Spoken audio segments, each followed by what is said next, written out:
Hello, geekologists! Welcome to Systematic Geekology. We are the Priest of the Geeks, and we are here with another What's News episode where we talk all about the latest things in geek culture. As you can see from this slide, we have a lot to talk about tonight.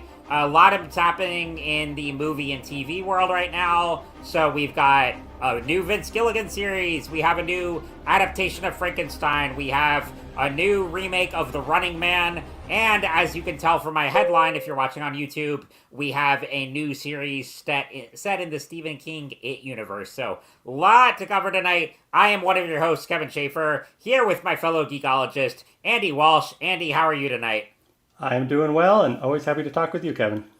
Absolutely. Oh, this will be a fun one. I know we got a lot to cover, and I'm really excited to hear your thoughts on, because there's at least one item on here I've not seen, but I've also been checking out a lot, so plenty to talk about tonight. But very excited. And if you are new here, first off, thank you so much for joining us. We love that you have you're checking us out. And if you could please like, rate, and review, it really helps the show. So if you're on YouTube, give us a like, subscribe. If you are listening to this at a later time on various podcast platforms, wherever you are, it really helps. And also, you can also check out the show notes if you want to support us further and check out some of our merchandise. The link is there where you can become a member and you get extra rewards. You can support our Patreon, all sorts of fun stuff. But yes, tell your friends and hope you enjoy the show. So, well, Andy, before we get into the main topics tonight, let us do our lightning round, where we talk on a few quick things that we've been geeking out on. So I'll let you start.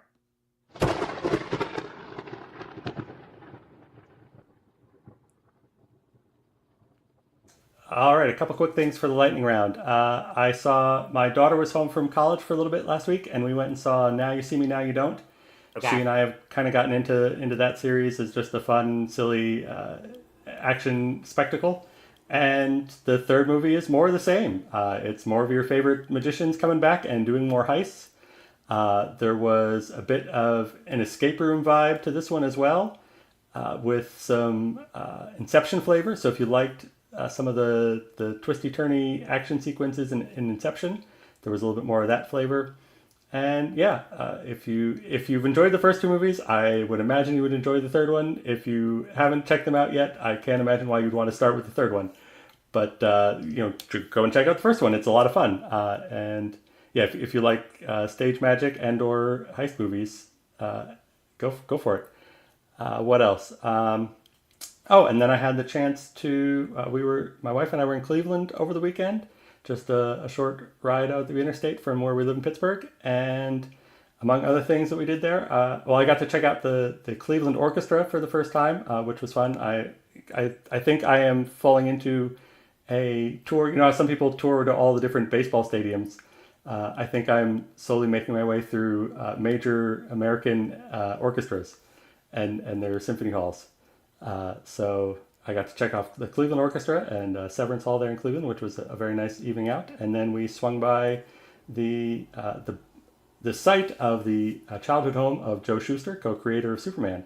They've got a little exhibit there set up to remember him, and the streets are renamed, so you can drive up and park on Lois Lane and check out some oversized reproductions of Superman's first appearance. And that was pretty cool. I'm not sure I've actually ever read that, so that was kind of cool to see those panels and see what those kids came up with. They had a whole scientific explanation for how Superman got his powers by comparing it to like different insects, and that I thought was pretty impressive for a couple of teenagers writing an early superhero story. So yeah, that was fun. I'll call that my lightning round. What about you, Kevin? Oh, I definitely want to make it out there at some point, just for the history there. And everyone knows how big a Superman fan I am, so I would love to make it out there sometime. But my lightning round pick, so I didn't have this as one of the main topics, but we'll probably do an episode on it at some point. But I did see Predator Badlands on opening weekend and had a blast. It's amazing how well that movie works. I mean, not that surprising with the director. Dan Trachtenberg has now 3 Predator movies under his belt because he did Prey, which was excellent, the Hulu streaming original couple years ago, and then I have not seen the animated one yet. I am going to, but what's called Predator, Killer of Killers. I am going to watch that soon. But Badlands, it's amazing how well it works because it's a PG-13 Predator movie. It ties into Alien. It does a very different narrative from the others, and it works so well. And even with like humor in there that feels in some ways Marvel, but not, done in a way that takes you out of it. It works really well. I had a great time. I saw that on NC Comic Con weekend and had a blast. So really enjoyed that one. And then I also, since you went to Cleveland, I did go to NC Comic Con last weekend. That was a ton of fun. I saw Will there. I wasn't able to be at our panel that Sunday because I was only there that Saturday. But it was a ton of fun. That's always a great show. Just, catching up with friends, local creators. And then I got to see the Iron Giant on the big screen again because NC Comic Con, they partner with the Carolina Theater of Durham for a mini film festival. And Iron Giant is my favorite animated film of all time. So getting to see that on the big screen was a blast. So, those are some other stuff too, but those are my main lightning round picks for tonight. Very cool. Yeah. Awesome. Well, we have a lot to cover tonight, so let us get on to first topic here. And Andy, what have we got at the first? All right, Pluribus. Okay. Let's say so. Well, Andy, first off, have you gotten to watch this yet? I have. I watched the first 3 episodes, right? We're up to 3. Say yep. Same. So, for listeners, viewers out there, Pluribus is a new series on Apple TV from creator Vince Gilligan, who is the creator of Breaking Bad and Better Call Saul and El Camino. He's been working in the Breaking Bad universe for really the better part of 2 decades. But before that, he was a writer and producer on The X-Files, and this marks his return to sci-fi. So the premise here is that an apocalyptic event happens, and what's left of humanity is under the control of a hive mind that essentially makes all the humans that are controlled under this extremely happy, and it looks sort of like a utopia, but there is one woman who is, for whatever reason, she's unaffected, and so she remains cynical and miserable in this new world, and she wants to, break free and, return humanity to what it was, but she's now stuck in this world. Andy, let me get your thought. That's the basic premise. We are 3 episodes in. I think we'll get into a little bit of spoilers here. So if you have not watched it, maybe come back later or, skip this part, because there's a lot to cover from the first 3 episodes. But Andy, what are your thoughts on the show so far? Yeah, I have to admit, I have strongly mixed feelings about this one. Mm-hmm. It is, it's exciting to see, an original sci-fi story. That's always cool. It's kind of a first contact story, kind of not. Yeah. And so it's an interesting take on that sort of genre of alien stories and science fiction stories. So that's very cool. And the main premise, I think is an intriguing one of, this woman who is immune to what's happened to most of the world's population and trying to navigate that and trying to figure out how to relate to this sort of hive mind that has been created out of most of humanity. That all is enjoyable. There's, as somebody with virology and molecular biology training, there were some things about, especially the first episode, that I went, but nobody wants to hear me, nitpick any of that stuff. But I will say that I found it really hard to swallow that, so they receive this alien or this transmission from outer space that they determine is, not from anywhere around here. They figure out that it represents an RNA sequence. And their first thought is to just synthesize that RNA molecule and try to grow it in monkeys and rats and mice. Like, no, there are steps you could take before that to figure out what this thing is and what it does before you just, that's, yeah. Obviously you have to accept that to accept the premise of the story and get going, and fair enough. But, and some of the other stuff, that's fine. It's TV nonsense science, that's fine. But, that one was just really hard to swallow. And just kind of, in light of everything that's been going on the past 5 years, it was hard to, again, that first episode especially was tough. The way that it kind of plays into confirming a lot of the conspiracy theories about the COVID virus, like that it was engineered, that it was, that that there's something nefarious being spread in chemtrails by airplanes, like all that kind of sort of conspiracy theory stuff. I can get the appeal of kind of, exploiting that or undermine, sort of flipping the script on that and turning the conspiracy theories into reality. But that just was a tough pill to swallow for me personally. And just generally because of the way the science is handled, it just kind of has a flavor of, and I couldn't find like a science advisor for the story. It kind of has a flavor of, well, we've read an article about cordyceps fungus. We don't need to talk to any actual scientists about how biology works or how scientists do their job or anything like that.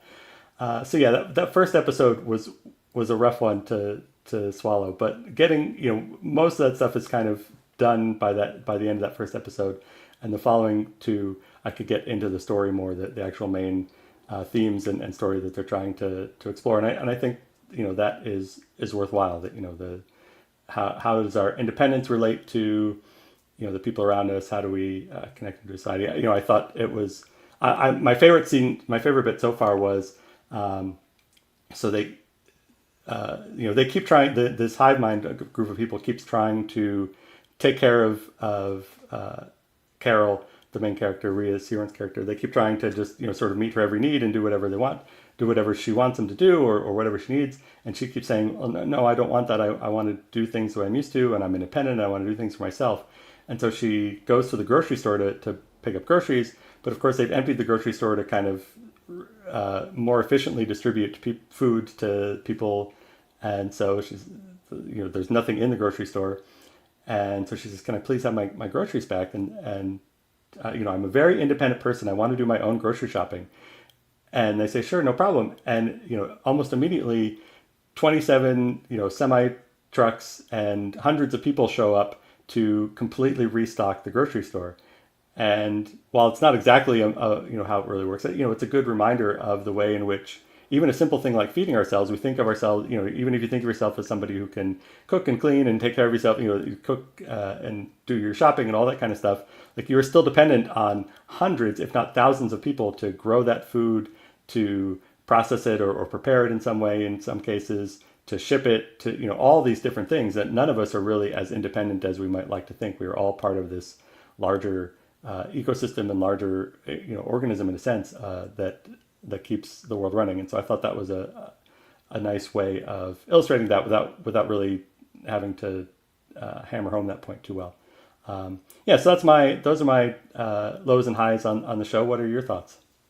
No, I really wanted to get your perspective from the scientific mind here, so it is fascinating. And it definitely, I think that pilot especially does harken back to a very pulpy 1950s sci-fi inspiration. So inevitably, the facts are going to be, kind of put aside for the allure of, good storytelling. And it absolutely plays into COVID conspiracies and was heavily influenced by that. I'm very much enjoying it. I love Vince Gilligan. I think he's one of the great storytellers in modern TV. Looking at the pilot and where it's gone from here. So I'm thinking about, the second episode and second episode in particular, when, after, Rhea Seeran's character, Carol realizes, okay, this is the new world, it's all taken over. She asks her companion that is assigned to her if there are others like her that have also been unaffected by the hive mind and can still think straight. And she, the companion identifies, what is it, like 5 or 6 other people who are English speaking, and has them meet. And, this was something, a friend was very disheartened by this encounter because none of the others are, have the same way of thinking as Carol, because they're all like, well, things are really good right now. It kind of is a utopia. Let's just roll along with it. And, she's in the mindset of, what are we going to do? Let's figure this out. Do we have any scientists here? Can we, figure out a plan to save humanity here? And they're all, full on accepting. And, and I could see this too, like a friend, and I kind of wanted at least her to have one ally here, because, if you're thrust into this world and, for one, millions of people die, and then for another, everyone's just all of a sudden happy, but in a very robotic way, that would be very alarming. And so it would make sense for her to not be the only, kind of sane. She is certainly overly cynical, and she's a cynical person before this event too. But still, it would be I do hope she can find someone to relate to, because without that, I'm wondering where the story goes from here. I trust that Gilligan and his writers have a plan here, but I almost thinking about it more 3 episodes in. I wonder what it'd have been like if that pilot, because I really did love the pilot, if the pilot had been part of an anthology series where you get to play with different characters and you just get to throw out, wild sci-fi concepts and do a kind of modern Twilight Zone. That's what it kind of feels like. And so, because he has plans apparently for around 3 or 4 seasons of this show, and I'm just wondering where it goes from here, because if she is the only one who doesn't like what's going on and wants humanity to return to what it is, how is she going to do that without anyone else who is on the same page as her? So, I'm very invested. I'm really enjoying it so far, but that's sort of my main question. And it's a natural one to have with a story like this. But I'm in. I think Rhea Seehorn's performance too is absolutely phenomenal. And Gilligan has talked about that was one of the reasons he wrote this show was, she was in Better Call Saul.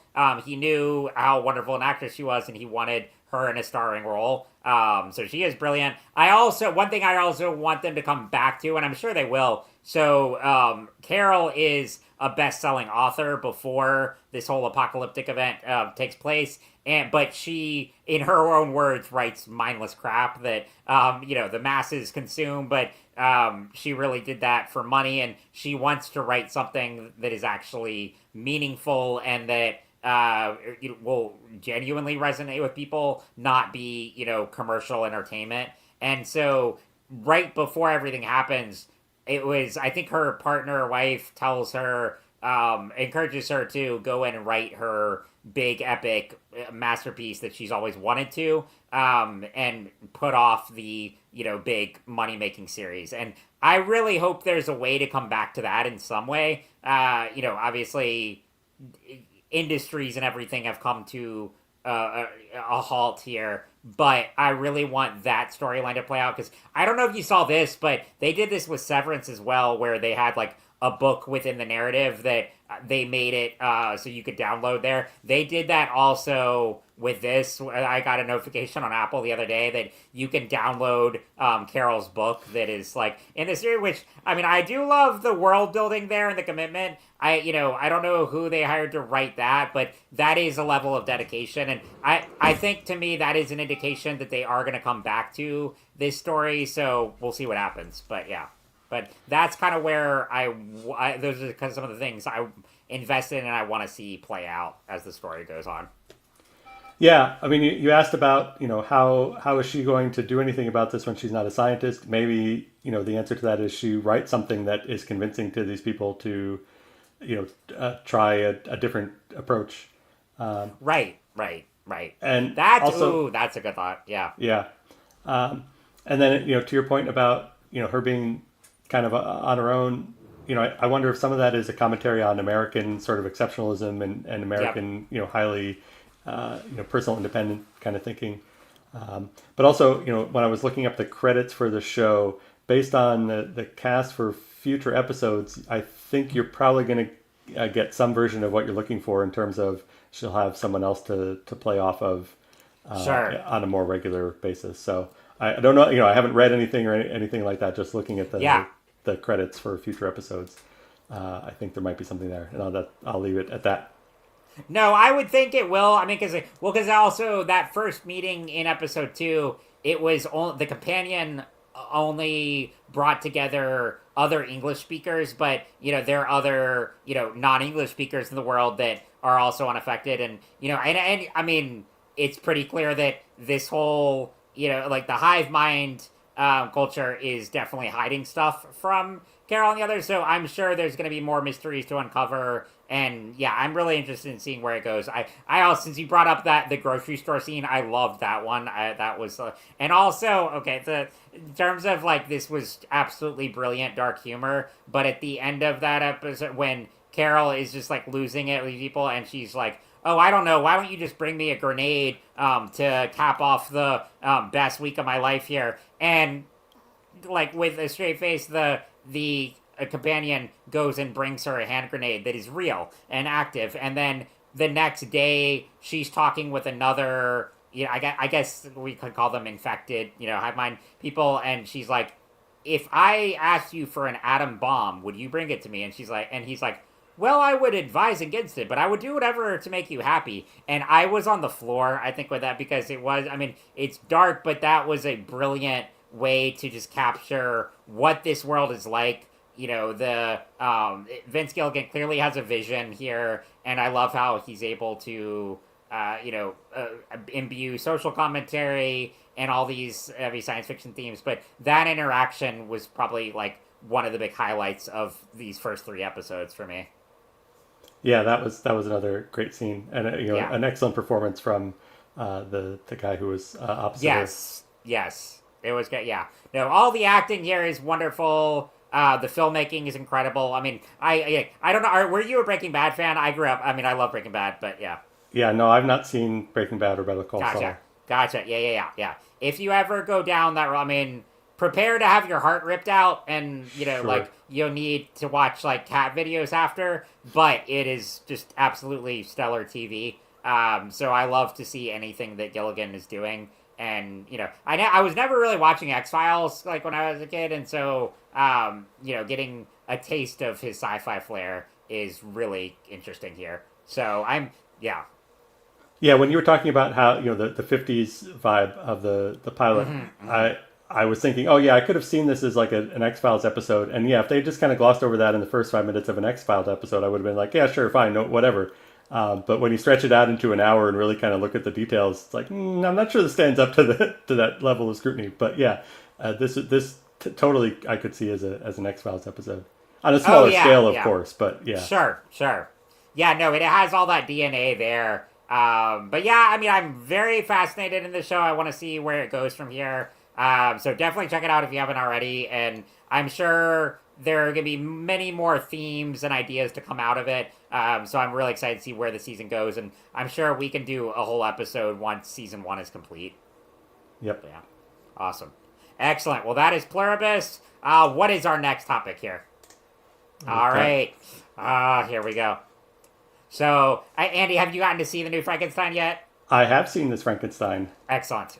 So I love it. This is one I don't know if you and I have talked about Guillermo Del Toro much before, but he's one of my all-time just heroes, creative inspirations. I actually my first intro to him, I'll never was in middle school. I remember in a theater class where my drama teacher nervously asked us if any of us had seen Pan's Labyrinth, and a couple of kids were like, "I love that movie," and we're in middle school, and like it's a very graphic R-rated movie. But she was bringing it up as an example when we were talking about costuming and set design and stuff like that. And that has such a specific vision there. So that was my intro, and then I saw Hellboy not long after, and from that point on, he's been one of my all-time favorite directors. So when it was announced that he was doing a Frankenstein movie, I could not wait. I've been following the news about it for quite some time. I did get to see this in theaters on Halloween night. You can kind of tell from my, my praise of Del Toro. You can guess that I love this movie. I'll talk about more in a sec, but I want to get your thoughts. Andy, did you get to see it in theaters, or did you check it out on Netflix? And what were your thoughts? I had to settle for watching it on Netflix.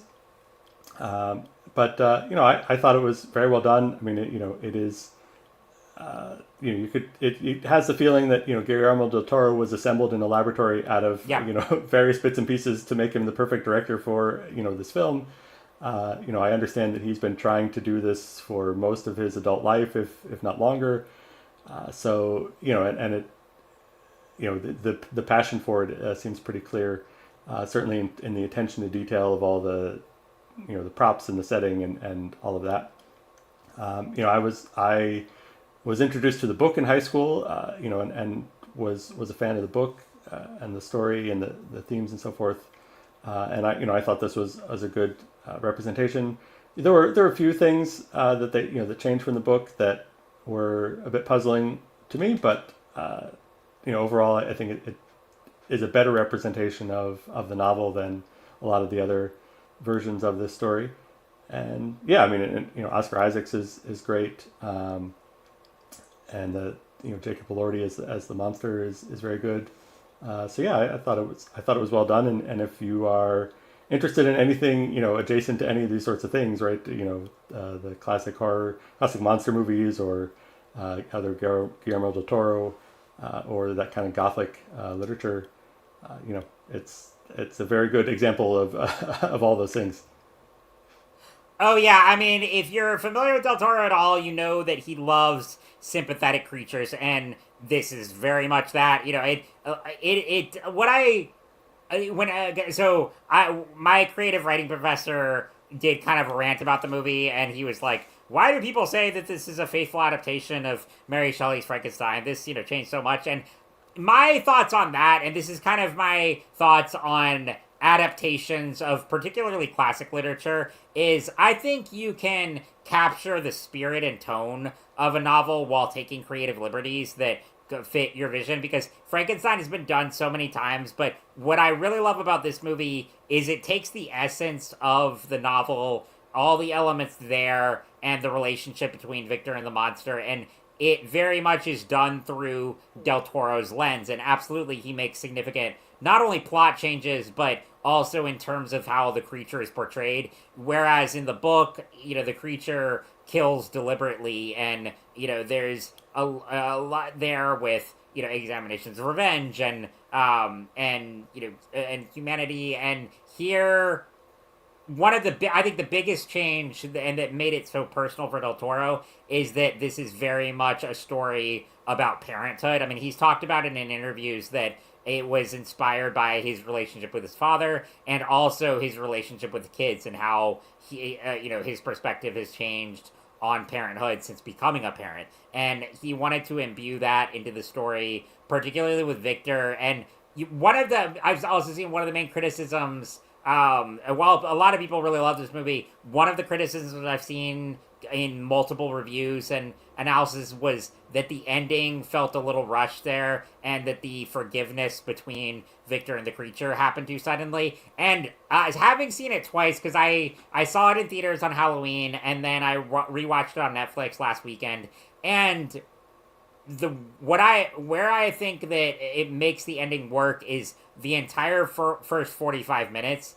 really is what makes the whole movie work, because seeing the relationship between Victor and his father play out, and seeing how the death of his mother motivated him to pursue life and ultimately allow his ambitions to get in the way of everything. But it was that relationship, and Victor knowing what it's like to be misunderstood and to be an outcast, that was ultimately what brought him and the creature together at the end. So Victor dismissed the creature early on as a thing and as his creation, much like his father treated him as younger. But then once he kind of realized the error of his ways, and after the creature's journey and being, tossed aside, when they come together at the end, I think it's a really beautiful moment, and I think that arc is actually really effective, and the pacing is perfect for the movie because it harkens back to everything in the first act. So that was where the movie just was a 10 out of 10 for me, because it had such an emotional depth to it. Obviously the visualization is great, the performances are great, but it was that connective tissue there, and the themes that played out, and how Del Toro took the essence of the novel and then made it into a sympathetic creature story and into a father and son story, that it was just it blew me away. And it was hard for me to find any flaws with this movie. I can certainly still look at it with a critical lens, maybe pick at things, but that was where this is just one of Del Toro's absolute best films. It resonated with me so much, and And yeah, standout performances, amazing atmosphere, amazing visuals. But it was the emotional core that, even in, like, Del Toro has always been great at visuals and atmosphere, but some of his films are better at emotion and storytelling than others. So, like, for instance, Nightmare Alley, I enjoy it, but I think it does lack a certain emotional depth, and the characters are more or less caricatures of film noir archetypes.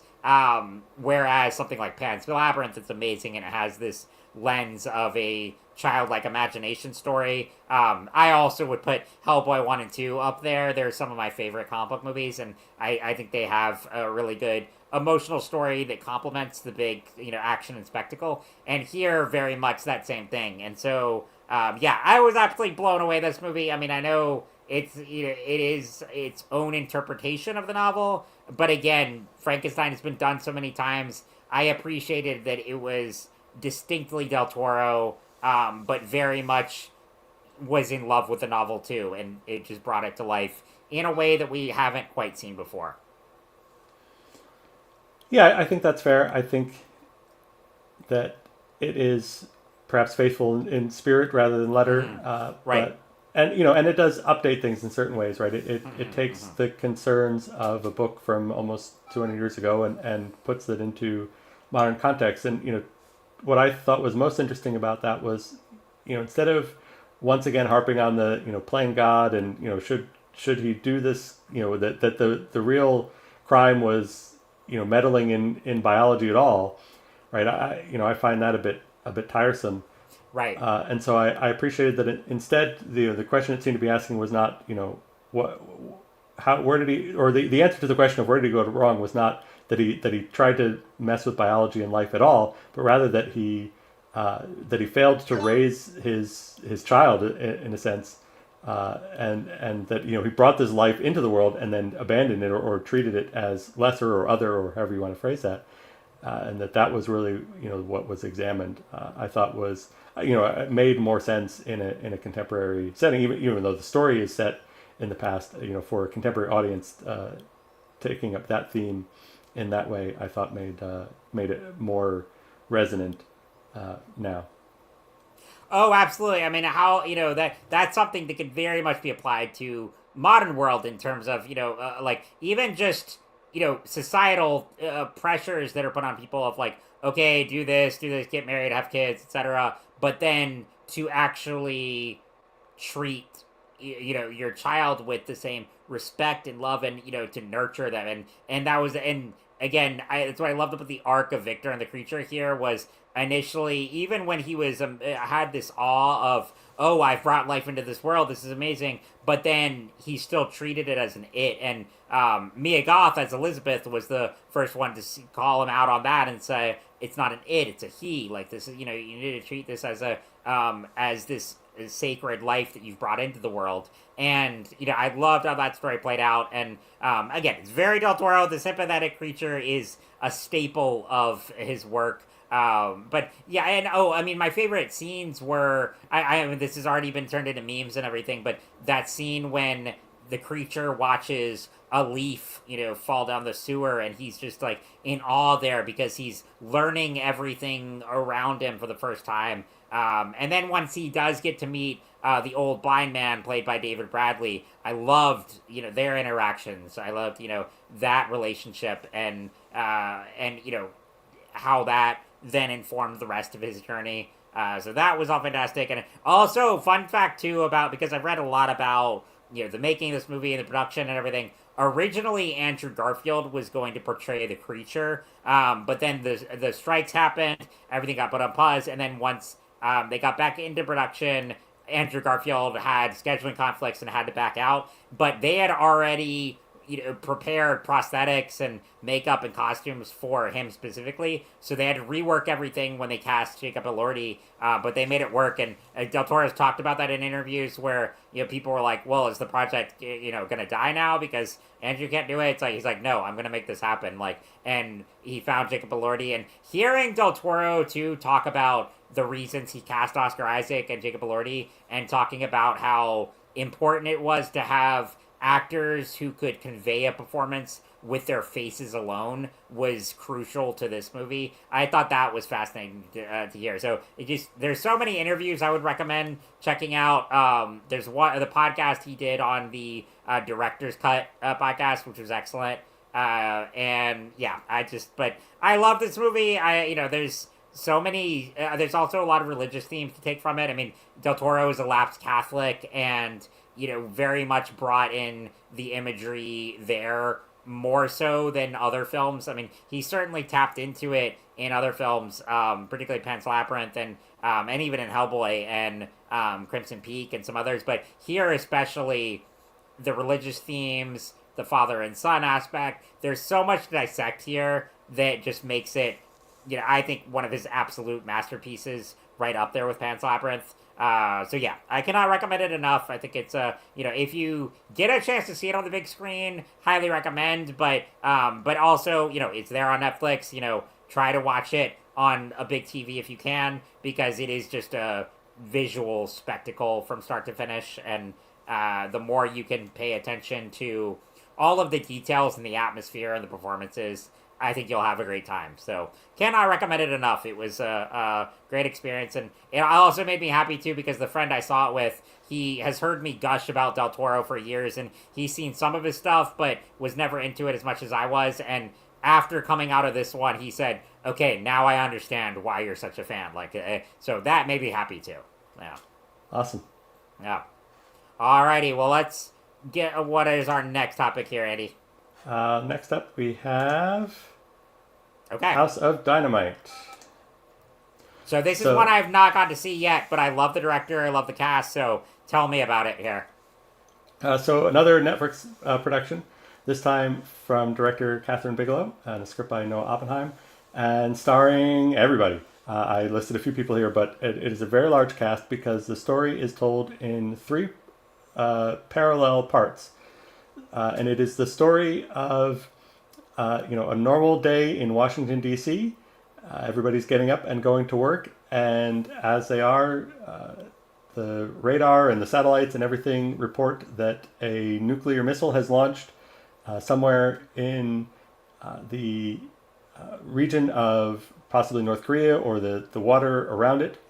And that's actually a big question mark, is for reasons possibly error, possibly deliberate sabotage. The origin of the missile launch is obscured. It isn't detected by the satellites that are supposed to detect that sort of thing. And so they don't know exactly where it came from, so they don't know who's responsible. No one claims responsibility.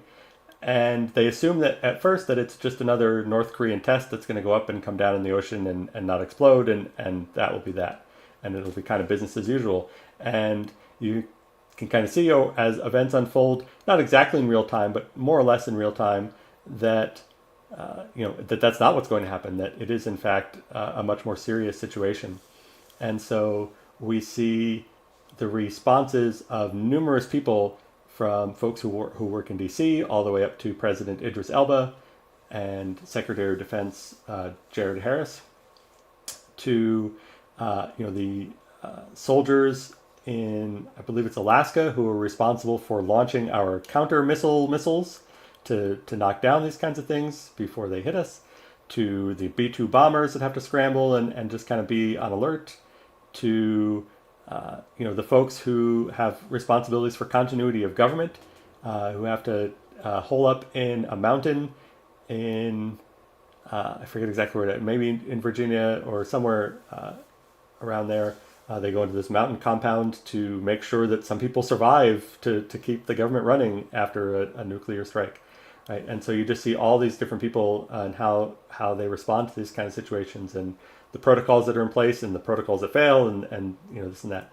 And so, yes, we start with one batch of folks and see their reactions to things, and the other folks kind of interweave, but in small ways. And then we get to the point where the arc has just about finished, and then it restarts again and follows a different set of people who we'd kind of seen glimpses of the first time through, but then we see in more detail their reactions, and then it goes to the same point and then starts over a third time. So there are 3 kind of 40-minute chunks that, again, not exactly real time, but pretty close to real time, following the events around this missile launch and the response to it.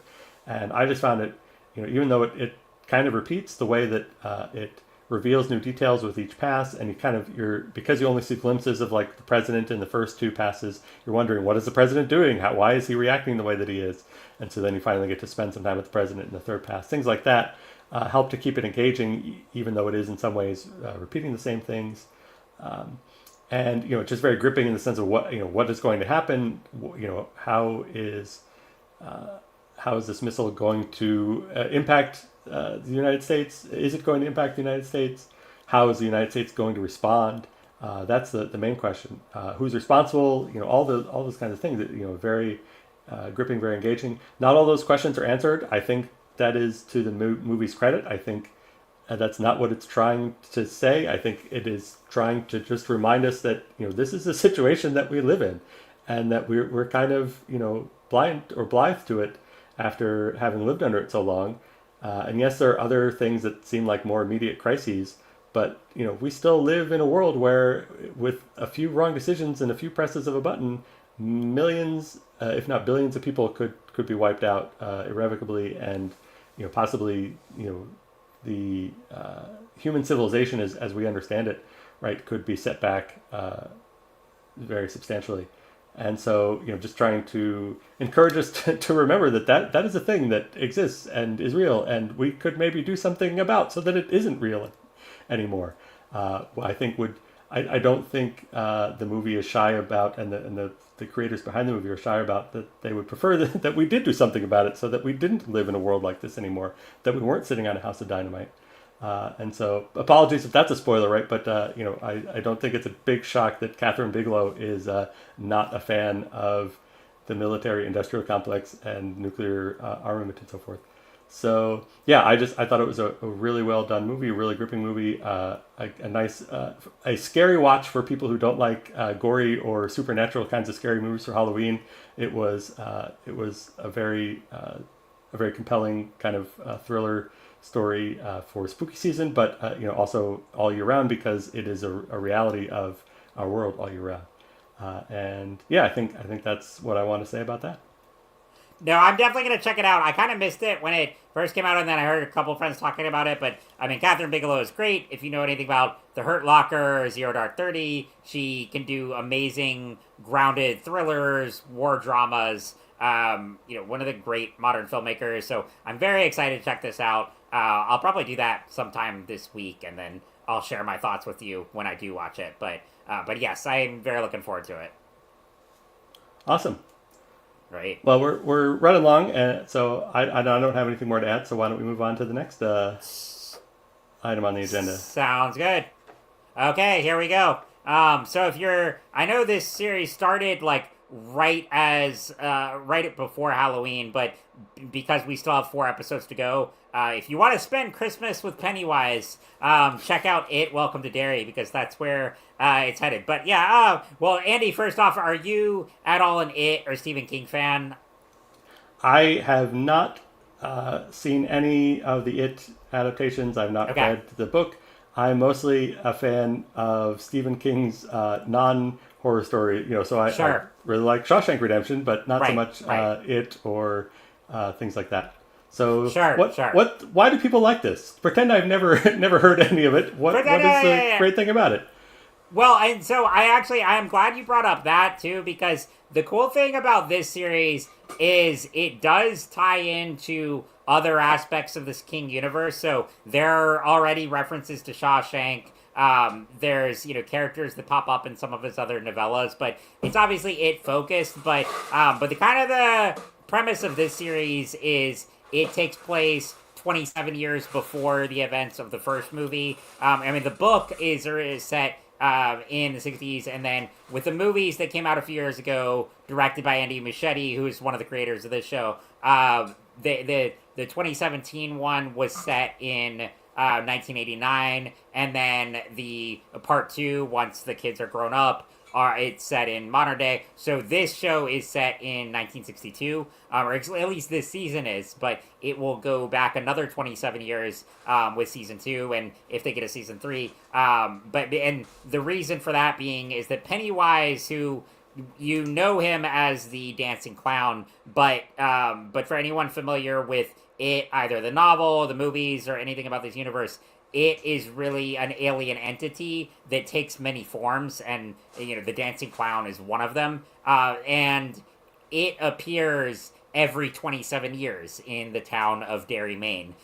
It feeds on fear. It haunts kids and the kids can see it, but the adults can't, which is that certainly and something that has been done in horror many times, and is really core to this universe and this series in particular. But it's funny because I'm a big fan of the It movies. I've attempted the book a few times. I've read a lot of Stephen King, but the book is it's a brick there. So I'm not gonna lie and say that I've attempted it a few times and got a little more than halfway through, and I kind of gave up. But I am a fan of the universe.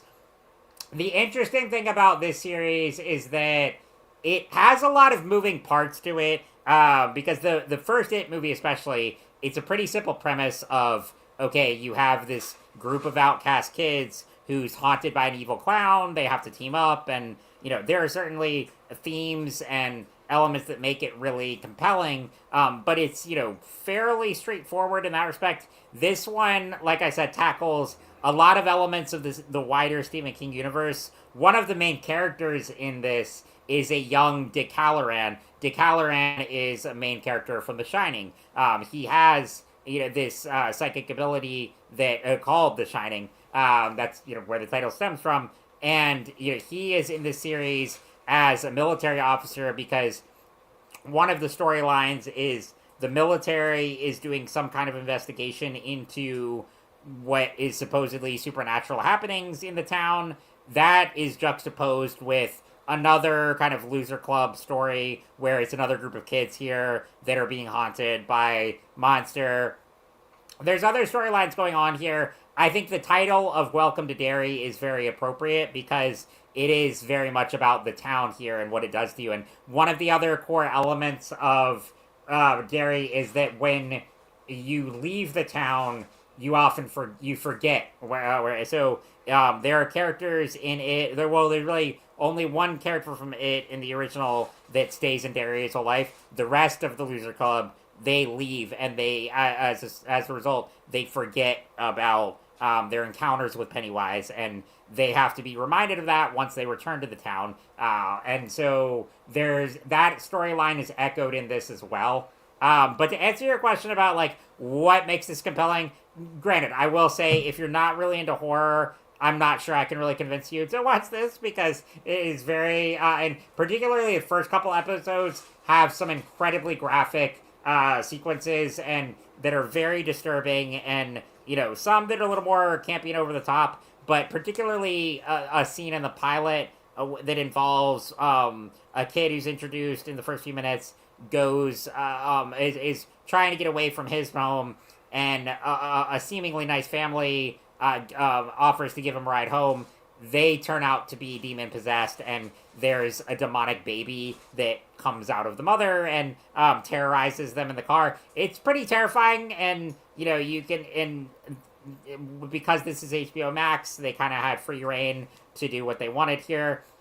There's a lot of other eeriness and just very twisted material that pops up throughout the show. So not gonna say this is really gonna be your cup of tea if you're not already into horror, but if you are, and if you like the It movies, I think definitely check this out. In some ways, this series does feel a little bit like, okay, HBO Max is very intent on IP-driven material, so, they turned to Andy Muschietti and his sister Barbara and Jason Fuchs and said, okay, we want to make another Pennywise spin-off here. Let's see what we can come up with. But I do think the story, it really is getting better each episode. I also like that they're full hour-long episodes. You get a lot of story in each one. There are a lot of storylines going on here. So I am enjoying it. The acting is wonderful. It's great atmosphere. But yes, if you are more into the non-horror Stephen King stuff, which I am too. I love Shawshank. I love The Life of Chuck, Stand by Me. But if you're into any of the horror universe stuff, I think you'll really like this show. I'm having a really good time with it. There's also a big exploration into the indigenous cultures that are featured in it as well, and that plays out as a major storyline here. So like I said, that's about the only thing about with the show is there are a lot of moving parts. I'm not sure exactly where it's going, but it's getting better and better each episode, and I'm very invested into it, and I want to see how it plays out. So between this and Stranger Things, I'm going to have a very horror-filled, special effects-heavy Christmas season, and I am very okay with that. Yeah. Awesome. So that's Welcome to Derry, and probably Christian Ashley and some of the others on the show will talk about it more in depth in future episodes, because there is a lot more to talk about here, but I know we're running short on time. All right. We'll look forward to that. Sounds good. All right. Well, you go, Glenn Powell. Before I get my Andy, did you get to see any of Glenn Powell's SNL on Saturday? I have seen some of it. I have to finish watching it, but yeah, he is excellent. I have tried Chad Powers, and I was a little bit disappointed with that, but otherwise, Glenn Powell has not let me down yet. I just love that his monologue. If you have not seen his monologue on Saturday, go watch that, because my dad and brother are UPS drivers, and the story there about Mitch the UPS driver was fantastic. But getting to this topic, so The Running Man, directed by Edgar Wright. Andy, one of you and my all-time favorite directors. I could not wait for this movie, and so going into this one, I actually only recently read the novel and then saw the 80s movie, so it was one, I feel like the 80s movie was more like a little, I mean, I know it was popular at the time, but it's since become a little more cult classic, so I actually hadn't seen it growing up. I was unfamiliar with the story until really about a month or two ago. Again, I read the novel, watched the 80s movie, and this movie is a more faithful adaptation of the Stephen King novel. I know we're on a Stephen King kick here. It's also been a huge year for King. But yeah, this movie. Well, Andy, have you read the novel and seen the original movie? I know you haven't gotten a chance to see this one quite yet, but you're going to next week. Yeah, I'm waiting for my son to come back from college so I can watch it with him. I have not seen the original movie. I was a little young for the peak Arnold 80s movie thing. That kind of passed me by. And I have not read the book either. Mostly excited about this on the back of Edgar Wright's previous work. Sure. Well, and I'll give just a brief synopsis here is The Running Man is set in a dystopian sci-fi where poor people are oppressed. The media is all controlled by the government. And Glenn Powell plays Ben Richards, who is a man who desperate to mainly get treatment for his sick daughter. And him and his wife are working dead-end jobs, and they can't really find a way out of it. But in order to get the treatment necessary for his daughter, he goes on one of the game shows. They pretty much all entertainment and all media is just mindless game shows. And he tries to get on one of the, safer ones and get, a few $100. In this world, it's new dollars. And a fun little cameo they give to Schwarzenegger is they have Schwarzenegger's face on the currency, so on the new dollars. So that was really fun. But he ends up getting put on The Running Man, which is the most popular and also the most dangerous of the shows, where contestants have to survive a 30-day manhunt where not only are there trained killers hunting them, but everyone in the world can turn them in at any point, and they know their faces, and so they have to survive. And Ben Richards has to be resilient enough to beat the system, survive all the hunters, and find characters along the way to help him. So that's kind of this, and it's a very different feel from the 80s movie, because the 80s movie is very 80s action campy. This one, again, is a more faithful adaptation of the King novel, which he wrote under the pseudonym Richard Bachman. I don't want to spoil it too much for this movie, because I know you're going to see it, and I want more people to. I was surprised by the amount of negative reviews here, because while I don't think this is Edgar Wright's best film, I definitely don't think it's bad or anything. I had a blast with it. I do have mixed feelings on the ending, which I think you and I could talk about more in depth once you see it. Essentially, if I can do it without spoilers, I feel like they kind of had several endings in the last 5 minutes, and they could have stuck to one. Because the ending of the novel is very dark and bleak, and I kind of expected that a Paramount, big studio feature would not go that route, but nonetheless, they kind of throw out several endings in the last 5 minutes, and I thought it would have been. There's like one in particular I wish they had stuck with, but aside from that, I had a great time here. The writing is clunkier than a lot of Edgar Wright scripts, and because in particular with Scott Pilgrim and the Cornetto trilogy, I think he's a brilliant screenwriter, and there was less of that quippy dialogue and storytelling that he's known for, but also the visualization here and the action sequences and the spectacle of it. I had a great time. There are still a lot of themes and a commentary here that was very applicable to today and that resonated. Does it go as hardcore as the novel? No, but it made for both a compelling sci-fi blockbuster and a good time. So I enjoyed it overall. I thought Glenn Powell was perfect for the role. Coleman Domingo, though, steals the show as the game show host here. He was phenomenal. But you also get kind of like vignettes with other characters. The best being Michael Cera is probably like the most Edgar Wright sequence in the entire film. That segment in particular is great. But yeah, I was really surprised by a lot of the reviews that were pretty harsh on this film. Again, it's not my favorite Edgar Wright movie, but I still had a great time with it. And while I would make tweaks to it, and I wish the script had some better dialogue, I still really enjoyed it, and I liked that it was, true to the book in more ways.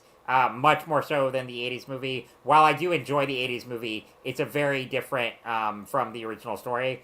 So yeah, I did like this one a lot. I'll be curious what you think of it when you see it next week. Yeah, I'm very excited for it, and you haven't done anything to dissuade me about that, so that's good. Yeah. And you were as you were talking about Edgar Wright, and you mentioned SNL. It reminded me of they also, as a promo for his SNL appearance, they did a spoof of the Christopher Walken Fatboy Slim music video. Yes. So that's also worth digging up on YouTube, and it has a Texas switch that I'm not sure if it actually is a Texas switch, but it's certainly structured as a Texas switch, as a reference to one of those in the Fatboy Slim video, and also that's a signature. Not that he invented it, but that's something that Edgar Wright uses a lot in his films in creative ways. So I thought that was a nice little kind of crossover between the SNL bits and the film. That was great. And also, one other thing I want to say, to where the reviews were saying that this just didn't feel like an Edgar Wright movie. From the title sequence at the beginning, I was like, this is Edgar Wright all over, because the sequence, let me know what you think when you see it, but the opening title sequence after the initial intro, it was very reminiscent of Baby Driver in a really good way. Like, it felt like Baby Driver, that montage sequence where he's going through the street. In here, it's in a dystopian sci-fi setting, but it mirrored the visual lens there really well. And I thought the camera work was fantastic. The fight sequence, the special effects, yeah, it felt very Edgar Wright to me. So I was a little confused by a lot of those reviews saying like, oh, this is just standard action movie. I strongly disagree with that. Awesome. Maybe it just needed more Nick Frost. Cool. I guess so. I mean, Nick and Simon Pegg were not there, so maybe if they had a cameo. But yeah. But anyway, go see Running Man. Andy, you and I will have to talk about it more once you do see it. Sounds good. Very cool.